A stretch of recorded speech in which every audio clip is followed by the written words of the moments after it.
End of the Road Reviews at Central Florida Pick and Pay. Now, before I get started, let me introduce myself.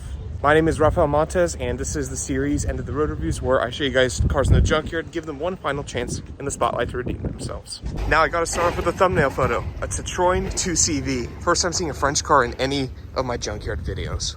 The Citroën 2CV was basically a French Volkswagen Beetle, and it served the French masses for like 50 years.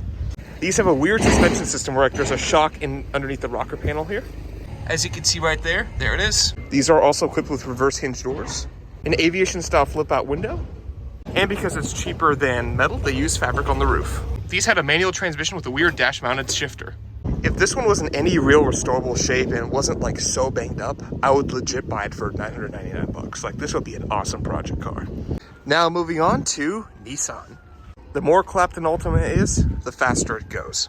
Now, as they age, this 2.5 liter four cylinder has the equivalent power to a VR38 found in the GTR. Yeah, my buddy can wire in subs for cheaper. Look at this, a first generation Nissan Pathfinder. These also came as two doors, and they were based on the D21 hardbody. This is back from a time period where it competed directly with the 4Runner, and I really wish the Pathfinder was still like a 4Runner competitor instead of just a mall crawler. This one's a four-door, two-wheel drive automatic, so not that big of a loss. Here we have an early 90s Nissan Maxima, back when the Maxima was a good sports sedan. These older Maximas were such good cars that they had to create a lower model, dubbed the Altima. Which is weird to think because back in the 80s, the Maxima competed with the Camry and the Accord. There was no Altima. All right, you want a 350Z, but you're on a big budget? Don't worry, I got you. Maxima Coupe with the 3.5 VQ. Now, I know it's front-wheel drive, and it does have a CVT, but it is a VQ, and it has still pretty decent power, and my buddy Nick had one of these, and he said it was pretty damn quick still. And you can get these Altima V6 coupes with the manual in case you don't want a dreadful CVT. Now, I do apologize, I'm not doing like my B-roll shots because, well, it is about to rain, and also the junkyard closes in an hour, so I'm gonna get as much footage as I can for you guys. Let me know if you guys like this style video better or my previous End of the Road reviews where I did kind of B-roll shots. I do not like this generation of Nissan Sentra like at all. I think it's just ugly. Here we have a Nissan Cube. First time I ever saw a Nissan Cube, I was like 10 years old. These came out like in 2010, I think, and I thought it was an electric car, so that's pretty funny. There's only a few real noteworthy things about the Cube. You get like a dash mat here that you weren't supposed to put anything on. Thank you, Doug Demir, for telling me that. And the rippled headliner. If you buy a first generation Nissan Rogue, you're an NPC. Oh yeah, GM vehicles are in my eyesight. Let's start off with this one. Oldsmobile Cutlass. I really don't care. My bad, guys. It's an Alero. This is a pretty late Oldsmobile. I think Oldsmobile shut doors in 2004, and this is another 3, but nothing really lost. Nissan should bring back the Xterra. Here we have a Cadillac Eldorado of sorts. I'm gonna say like 1990, no, 85. Pretty close though. I wish PLCs would come back, personal luxury coupes. Don't mind my hands on the glass. The car is junk, so it doesn't matter, but personal luxury coupes were big, like 6-seater coupes. Usually American cars had them. There were still some personal luxury coupes on the market here and there, but like, this is kind of cool. Big coupe couch thing. Do y'all remember these from the mid-2000s? Pontiac G6 GT. They also had a hardtop convertible version. Who bought these? 2003 Chevy Malibu. Made for the dad, he uses his child support money for a big tip at Hooters. Mid-90s GM. Here we have a 97 Lumina. The majority of Luminas were sold to like rental car companies and fleet vehicles, and it's really rare to see these nowadays at all. Rest in peace, the square body. Finally, a Pontiac Aztek. I've been searching for one of these for months to film at a junkyard. Please have the Aztek cooler. It doesn't have the Aztek cooler. The Aztek cooler is the center console. It goes right here, and you can remove it, and it's a cooler. I used to have one, but I dropped it and it broke. All right, the Pontiac Aztek is a pretty ugly vehicle, but it is pretty neat, and let me tell you why. On higher trim models that aren't like this is a very low one with cloth seats. You can get heads-up display, you can get all-wheel drive, you can get like a radio for the back. Yeah, there will be auxiliary radio controls right here or right here, and you can play the radio in the back. Also, because all Aztek owners get a lot of action, you can get a bed in the back, an inflatable mattress, and you can get the Aztek tent. Target audience has been reached. Yeah. Ooh, a rebadged GM van. This one's the Pontiac Montana, which is the same as like the Oldsmobile Silhouette, the Chevrolet Venture, and the Opel version. I forgot the Opel name. Here's the interior of the Pontiac version, and here's the interior of the Chevy version, and here's the Oldsmobile version. They're all the same, and they're all shit. I don't really see these older Chevy vans as much anymore. I feel like I'm gonna regret doing this, but oh yeah, 1990s Florida teal.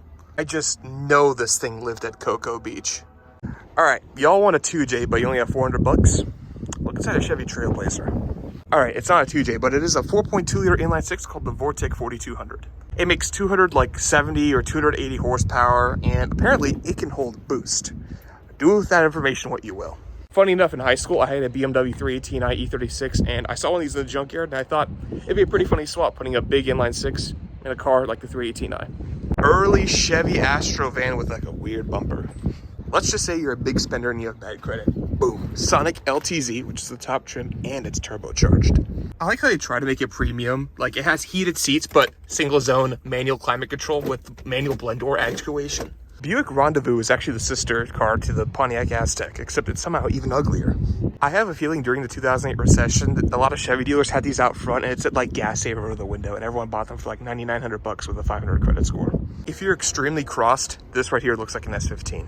If you paid attention earlier, I talked about the Pontiac G6 hardtop convertible. Well, luckily, and unsurprisingly, I found a G6 convertible. Yes, a dustbuster van.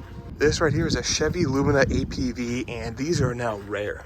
They have a cool design that reminds me of a Star Trek shuttlecraft. And to stop you from hitting your head, there's a little label up here on the door, and I would open it up, but you know, the door handle's kind of gone. Okay. Here we have a Saturn Astra, which is a rebadged Opel Astra built in Germany.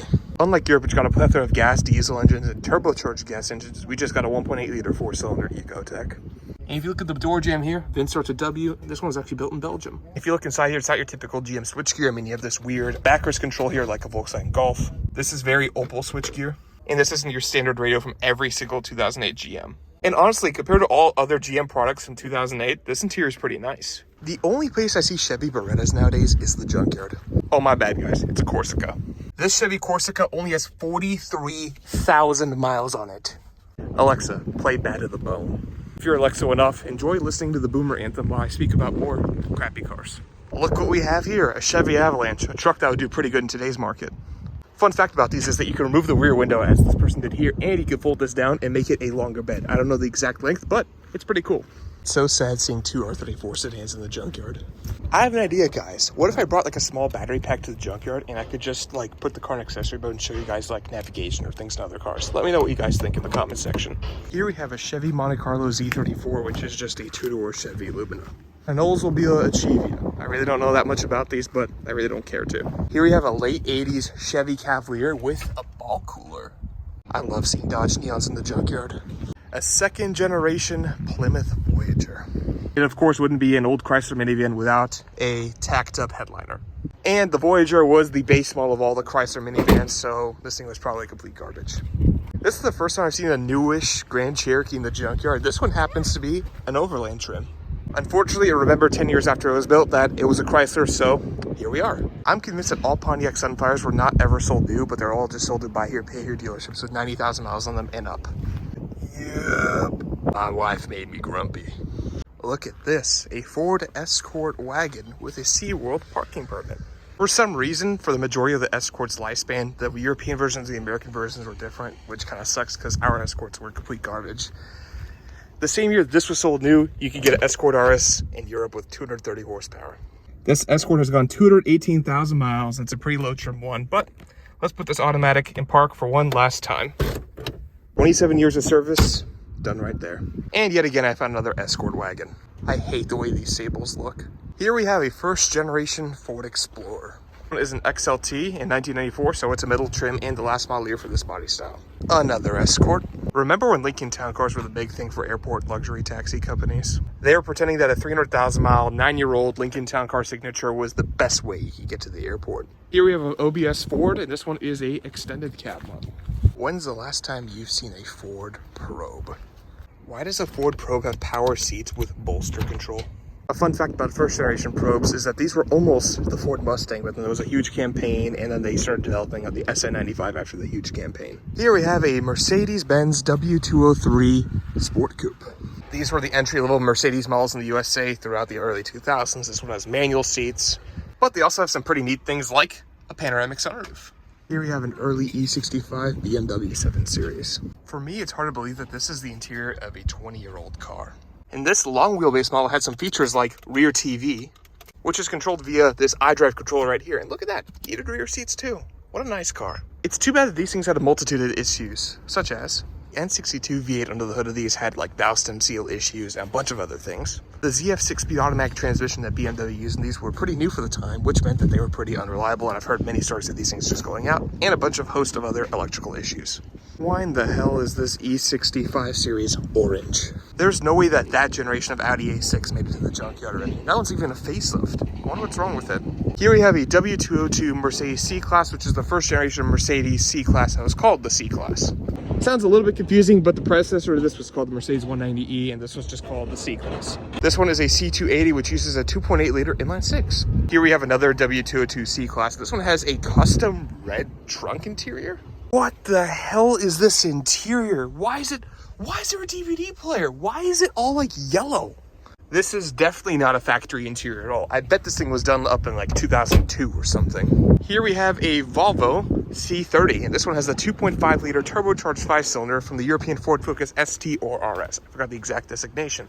These are kind of like a secret hot hatchback. I really don't talk about them that much because I kind of want one myself. These are quick, but I don't know about that quick. Here we have a Volvo S80, which is just a mid-sized Volvo sedan, and these actually had a transverse inline six. This Volvo S80 never was equipped with heated seats, hence the blank button right here. But what if I told you this thing actually has heated seats? Take a flathead screwdriver like this. This is a car in the junkyard, so it doesn't matter much. Just remove that, and look at that. You have two heated seat buttons, and they do actually work and light up. And if you have leather seats, this works. I am not responsible for any damages. It's always sad to see a Passat wagon in the junkyard. In my head, the Mark III Volkswagen Golf is like the equivalent to a BMW E36. I don't know why, but that's just the way I think about them. Here we have Scotty Kilmer's worst nightmare. Here we have a very low trim E38 7 Series, given the fact that this thing has halogen headlights. The E38 is the best 7 Series of all time, in my opinion, but what the hell is this headliner? Look at this old Subaru Legacy Boxer.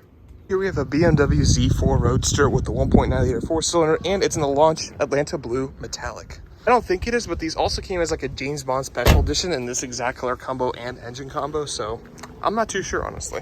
Some regular non-GLI Volkswagen Jettas came with a VR6. Here we have a Toyota T100, which is a weird predecessor to like the Toyota Tundra. Here we have an MG Midget, and this one looks like it was someone's project, but they just gave up on it. Cars like this MG Midget right here are things that inspired the Mazda and a Miata. It's a tiny little pushrod 4-cylinder making like, what, 60 horsepower at most. E70 BMW X5s with a 3.0i designation or xDrive 30i had the N52 naturally aspirated inline six. It's a shame that this one has a sentiment interior and it doesn't look that bad of shape. Someone come get it if they have an E70 X5. Would you look at that, a Toyota Previa. These were cool minivans given the fact that they were mid-engine and rear-wheel drive or all-wheel drive. I like how these older minivans did their overhead AC consoles. Like, this is just one big blower motor. These also came with a manual transmission and supercharger, but you couldn't get them two together. And these also have a parking brake unit right here, just like an Aston Martin V8 Vantage. In the state of California, you could get a first-generation Toyota RAV4 just like this as an EV. The yard literally closes in like 2 minutes, so I'm going to see if I can get any cars on the way out. Look at that, a Mitsubishi 3000 GT. This one looked to be just a lower trim level car, but it does have a manual transmission and also does have the cool radio with all the equalizer settings and a factory aux port and a 90s radio. Pretty uncommon. Thank you guys so much for watching. If you guys subscribe, that would be amazing. Liking and commenting also helps boost my videos. If you guys have any suggestions, leave them down in the comments and I read all my comments. Thank you guys. Have a great day.